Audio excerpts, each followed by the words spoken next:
Good morning, Hank, it's Tuesday. So recently, nerdfighters have been asking me a lot about this Don't Forget to Be Awesome rug available at Urban Outfitters. Like, did we license it? No. Are they paying us? No. Are we happy about it? Not really. Can we stop them? Yes. But we're not going to. Welcome to the wild world of trademarks. So first off, Hank, Urban Outfitters is not alone in this co-opting of DFTBA. Like, there's this Kate Spade wallet that says don't forget to be awesome, as does this Hobby Lobby poster and this Delia's t-shirt and this Aeropostale ad. There's also this thing from Pier 1, stuff from Ron John's surf shop. Now, Hank, I know that we did not invent the phrase don't forget to be awesome. So far as I know, it was invented by my friend Katie Else in 2007. However, we did popularize it. The phrase had almost no Google hits or searches before nerdfighters began using it. And Hank, because the phrase is so closely associated with us, it would be easy enough for us to go and hire a lawyer and trademark it, and then we could send Urban Outfitters a cease and desist letter that would be like, hi, either stop selling this doormat or else publicly apologize for firing all of your Swedish employees when they attempted to unionize. And I would kind of like to do that, partly because I don't want corporations co-opting Nerdfighteria, and partly because I am tired of getting emails asking me why, for instance, Nerdfighter slogans are available at Hobby Lobby, a corporation that until like a month ago refused to carry menorahs. But wait, here is the problem with trademarks. You cannot selectively enforce them. So Hank, if we trademark DFTBA and Don't Forget to Be Awesome, we can't just tell Urban Outfitters and Hobby Lobby to stop making Don't Forget to Be Awesome stuff. We have to tell everyone to stop using that phrase, including like nerdfighters who make awesome stuff and sell it on Etsy. Like, I'd have to send cease and desist letters to the people who made this amazing spoon, or these Hankwurfish greeting cards, or this DFTBA scarf.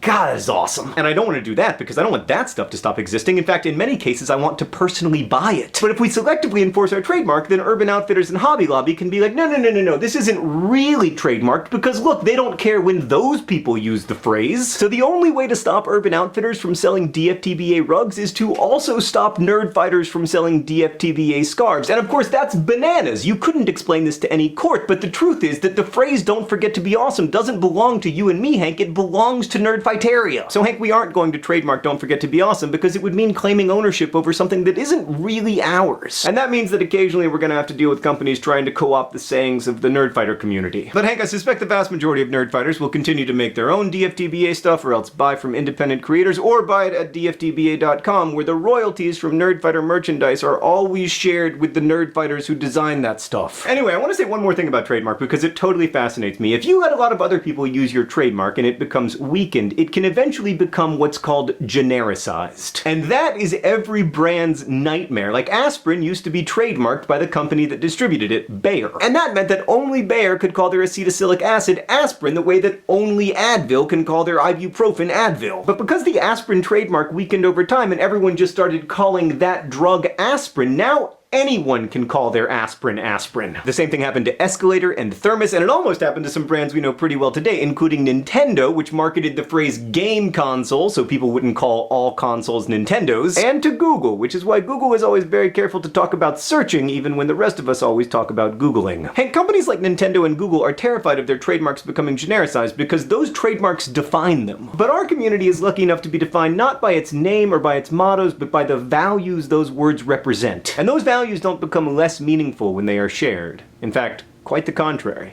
Hank, I'll see you on Friday.